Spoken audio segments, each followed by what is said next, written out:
पश्चिम बंगाल में हिंदू परिवारों पर अत्याचार, महोबा में हिंदू संगठनों का प्रदर्शन। महोबा, पश्चिम बंगाल में हिंदू परिवारों पर हो रहे कथित अत्याचारों के खिलाफ आज महोबा में वीरंगना लक्ष्मीबाई हिंदू रक्षा समिति ने कड़ा रुख अख्तियार किया। समिति के कार्यकर्ताओं ने जिला प्रशासन को एक ज्ञापन सौंपा, जिसमें पश्चिम बंगाल में सुनियोजित तरीके से हिंदू समुदाय को निशाना बनाने की घटनाओं पर गहरी चिंता व्यक्त की गई। ज्ञापन में समिति ने आरोप लगाया कि पश्चिमी बंगाल में हिंदू समाज लगातार सुनियोजित और संगठित हमलों का शिकार हो रहा है। हालिया घटनाओं का हवाला देते हुए बताया गया कि रामनवमी और हनुमान जयंती की शोभायात्राओं पर कई जिलों में मुस्लिम भीड़ द्वारा सुनियोजित हमले किए गए। इन हमलों में पत्थरबाजी, बमबाजी और धार्मिक नारों के खिलाफ अपमानजनक टिप्पणियां भी शामिल थीं। समिति ने इन घटनाओं पर पश्चिम बंगाल पुलिस की कथित निष्क्रियता पर भी सवाल उठाए। ज्ञापन में आरोप लगाया गया कि पुलिस ने मामूली कार्रवाई करके मामले को शांत करने की कोशिश की और इन घटनाओं को मीडिया में भी उचित स्थान नहीं दिया गया।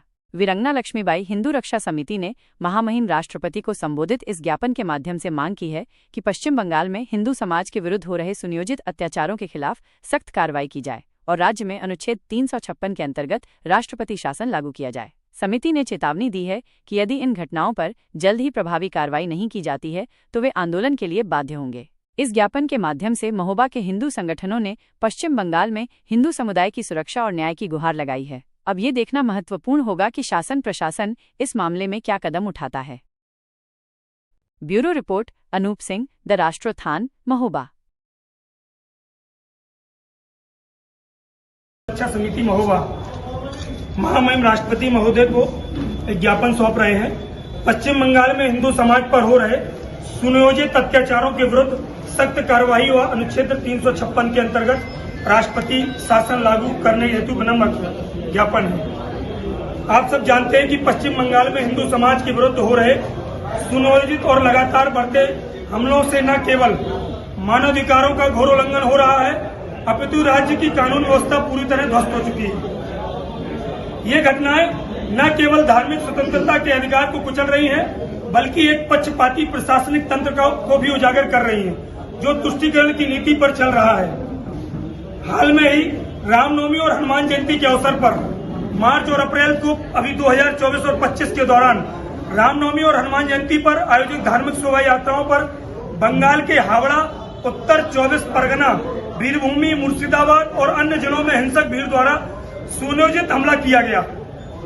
तलवार, पेट्रोल बम और पत्थरों से हमले हुए, मंदिरों में तोड़फोड़ हुई और धार्मिक नारों के खिलाफ अपमानजनक टिप्पणियां की गई। शमशेरगंज में हिंदू परिवार पर हमला 12 अप्रैल को 2025 को मुर्शिदाबाद जिले के शमशेरगंज इलाके में पूजा कर रहे एक हिंदू परिवार पर हमला हुआ। हमलावर घर में घुस गए, तोड़फाड़ की और महिलाओं के साथ अभद्रता की। घटना की बावजूद पुलिस ने मामूली कार्रवाई कर मामला शांत कराने के लिए कोशिश की है। यह घटना मीडिया ने भी प्रमुखता से प्रकाशित हुई है।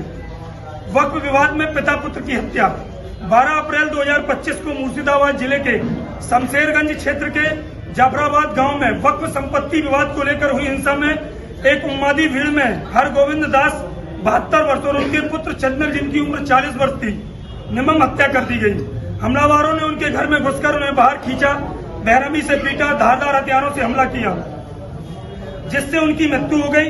इस घटना में एक अन्य व्यक्ति को भी गोली लगने से मृत्यु हुई है।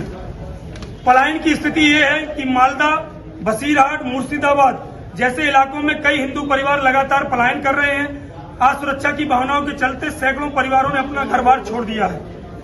प्रशासनिक निष्क्रियता और पक्षपात, स्थानीय पुलिस, प्रशासनिक तंत्र और राजनीतिक दबाव स्पष्ट है। दंगों में पीड़ितों की शिकायत दर्ज नहीं होती है, उल्टे हिंदू युवकों को भी गिरफ्तार किया जाता है। हिंसा के पीछे सक्रिय कट्टरपंथी तत्वों पर कोई सख्त कार्रवाई नहीं होती है। धार्मिक